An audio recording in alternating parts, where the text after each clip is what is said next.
Howdy, my name is Tanisha Berrios, And I'm Daniel Ortiz. and today we're going to be presenting some research that we conducted looking at social subversion or incongruity and examining people's perceptions of gendered stereotype jokes.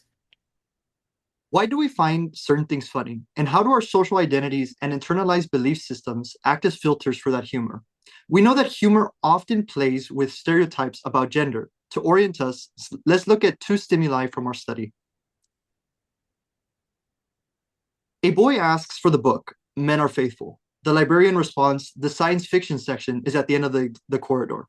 This is an example of a joke that conforms to a traditional gendered expectation about men.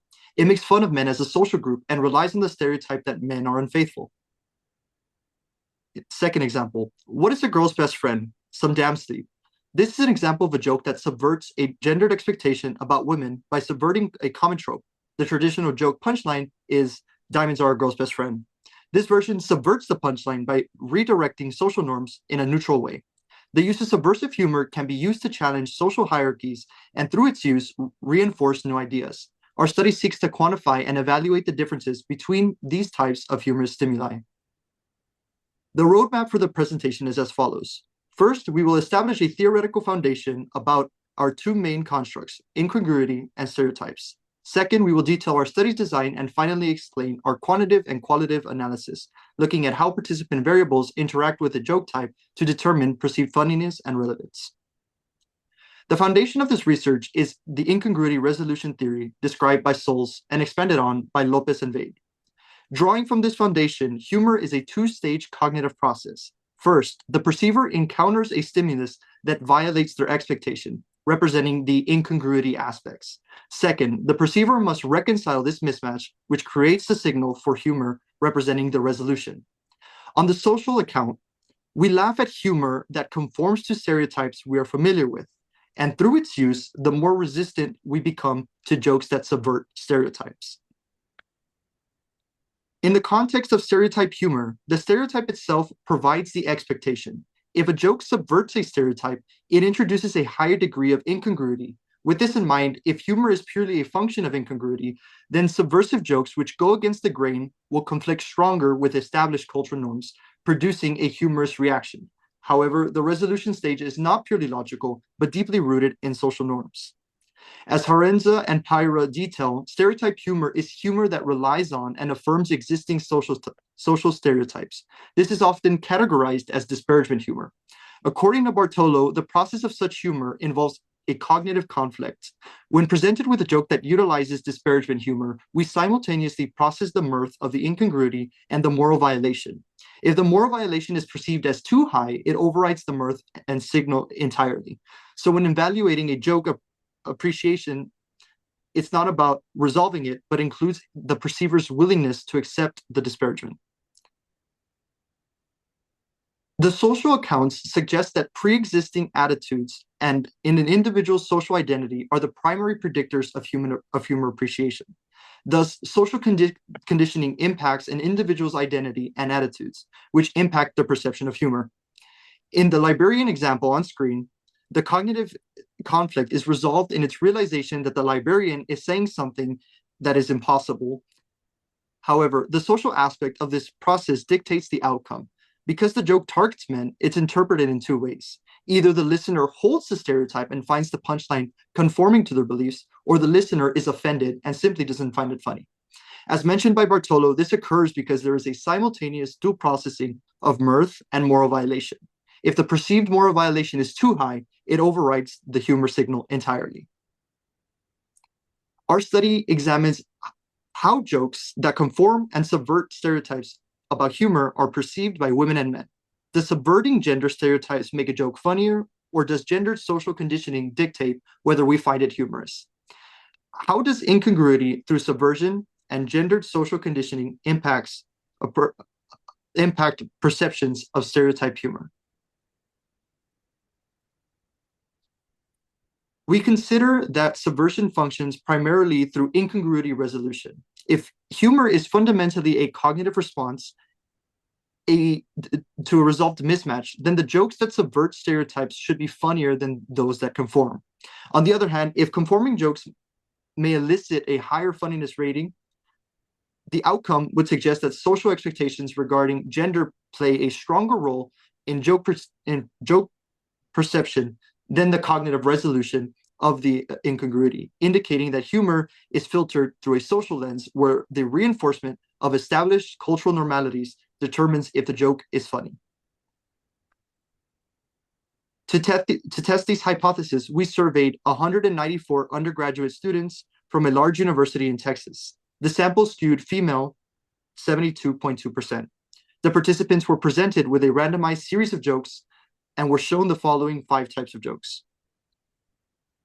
We utilized a 2x2 design for the gender jokes, jokes that conform to women gendered stereotypes, women conform, like jokes about shopping, jokes about women that subvert a stereotype, and these utilize a stereotype and reframe it.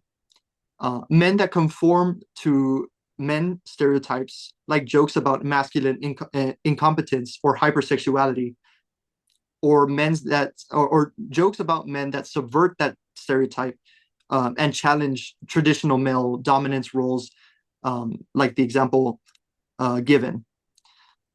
And finally, we had neutral jokes that did not have a gender quality, and these included puns, wordplay, and the use of dark humor. For each joke, they provided a rating on a 5-point Likert scale across 3 dimensions: funniness, originality, and relevance to the real world. Participants then completed open-ended questions and 2 scales: ambivalent sexism inventory and the social constructionist and essentialist belief scale. The ASI scale measures 2 distinct forms of sexism, hostile and benevolent, which both maintain traditional gender hierarchies. The social constructionist and essentialist belief scale measures the individual's view on gender and its origin. This allows us to look at the internalized ideological frameworks as predictors of humor perception. So for our analysis of these different kinds of jokes, we only retained jokes with a mean funniness above 2 on our Likert scale. So jokes that were at least slightly funny were the ones that we included in our analysis, and jokes that didn't meet this were excluded. We also excluded neutral jokes from our analysis. The neutral jokes acted as filter jokes for our study. We entered these 3 different kinds of responses, funniness, originality, and relevance ratings, into 3 different 2x2x2 ANCOVAs. Participant gender was between subjects, male and female, and then the gender of the joke target, women being targeted or men being targeted by the joke, was within subjects, and conforming versus subverting humor. So whether the joke was conforming to expectations or subverting expectations, also within subjects. The 2 different scales on gendered beliefs, the ambivalent sexism inventory and the social constructionist and essentialist belief scale, were both entered as covariates into these 3 analyses. For our open-ended responses, we analyzed these using deductive coding strategies and thematic analysis. For our funniness ratings, first off, we find essentially just to orient us to this graph, our leftmost scale is ratings from 1, not at all, which is on the bottom, to moderately, which is going to be 3. So that's the midpoint of our scale, is moderately. Female participant, we had a significant 3-way interaction between participant gender, the gender target of the joke, and the type of joke, so whether it was conforming or subverting, for participants' funniness ratings. So we have female participants' ratings on the left and male participants' ratings on the right. And the joke gender is labeled on the bottom. Conforming jokes are here in blue, and subversive jokes are in orange. For our funniness ratings in this significant 3-way interaction, we find that female participants rated jokes about men significantly higher than jokes about women. So in general, they preferred jokes about men and thought they were more funny.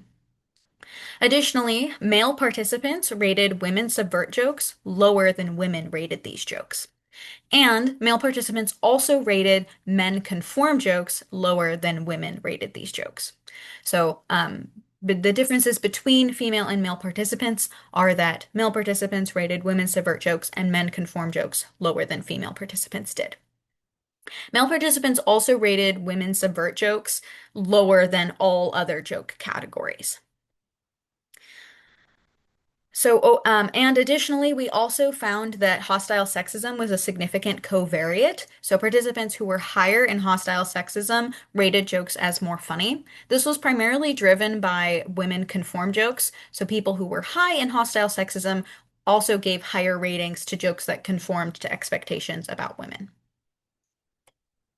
For our originality ratings, so how original is this joke, we also found a significant two-way interaction between the gender of the joke and the type of joke, so whether it was conforming or subverting. In this two-way interaction, we found that conforming jokes about men were rated with the highest originality across all participants. And for relevance ratings, so this is the joke's relevance to the real world, we also had a significant two-way interaction. This significant two-way interaction is between the participant's gender and whether the joke was conforming or subverting. In this interaction, female participants rated subversive jokes as more relevant to the real world. Male participants did not have a difference. So female participants rated subversive jokes as most relevant.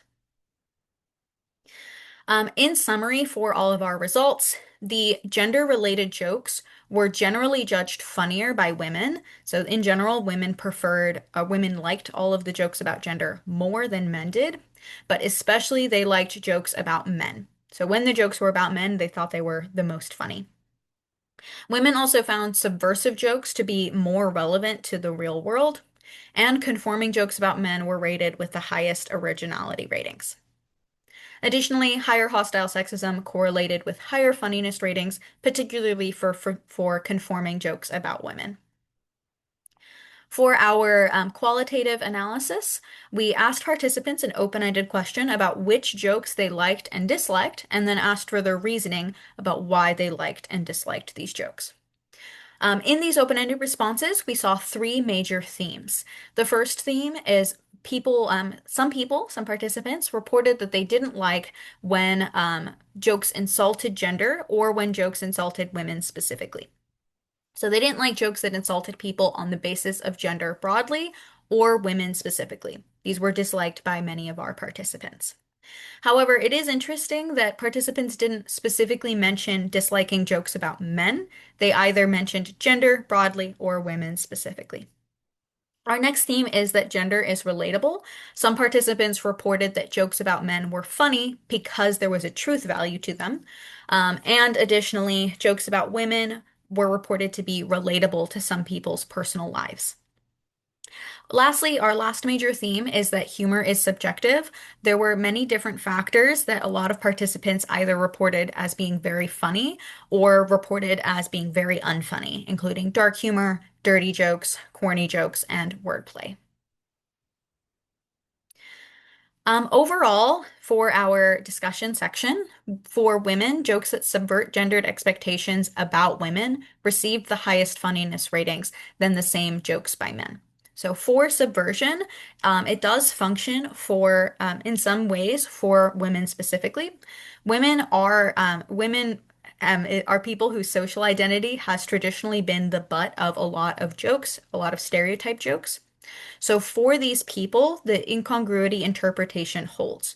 When we subvert initial expectations of a stereotype joke, this can lead to experiences of humor for these people.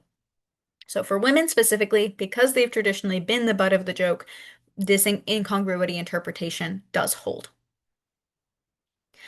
And additionally, we find that incongruity is relatable for some people. So subversive jokes were more relevant to the real world and for female participants. This is also reflected in the theme gender is relatable. People found that jokes about women and jokes about men were relatable to their personal lives in different ways. Incongruity through subversion can increase the relatability of a joke, which leads to experiences of humor. So we're proposing that incongruity possibly functions through this relatability element for stereotype jokes. But conformity is still funny. So incongruity does function for female participants' ratings of jokes about women, but overall, jokes that conformed to gendered expectations were considered more funny than those that subverted expectations. This is primarily driven by individuals' attitudes about gender. So we saw that hostile sexism scores impacted joke perceptions for conforming jokes about women. And this is consistent with previous work in other areas about sexism impacting people's perceptions of humor. It's also consistent with the social identity account, where conformity is funny based on how much you subscribe to stereotypes. Gender also acts as a filter for humor perceptions. The gender target of a joke, so whether the joke was targeting men or women, elicited different responses for women and men, suggesting that a person's gendered social conditioning and their cultural stances about gender and about the world act as a really strong filter in determining what kind of jokes are perceived as humorous. So we had a lot of those individual differences. Humor is very subjective in those open-ended responses, and perceptions of stereotype jokes were driven largely by people's own gender and their ideas about gender. Some limitations of our study: in the open response condition, 10% of participants reported that some jokes were confusing, and 9% reported that some of the jokes were not funny. We also saw that we didn't really get past that moderately funny on the midpoint of our Likert scale. So overall, our jokes were considered to be a little bit funny by participants, but future work should consider using jokes that participants find to be more funny than the ones that we used. Additionally, participants were primarily female, it's about 72%. Thus, we may be underpowered for the number of male participants that we had. Future studies should seek to have a balance of male and female participants when looking at gender differences. And lastly, the context of our online experiment does not necessarily capture different environmental factors that often contribute to humor, such as auditory and maybe different settings. And that's something that we should consider in our results. Overall, we find that social expectations about gender drives people's perceptions of stereotype jokes, and future research should examine other kinds of stereotypes to parse out the effect of gender. Thank you very much. Here are our references if you'd like to look at them. And thank you very much for listening. Okay. Um,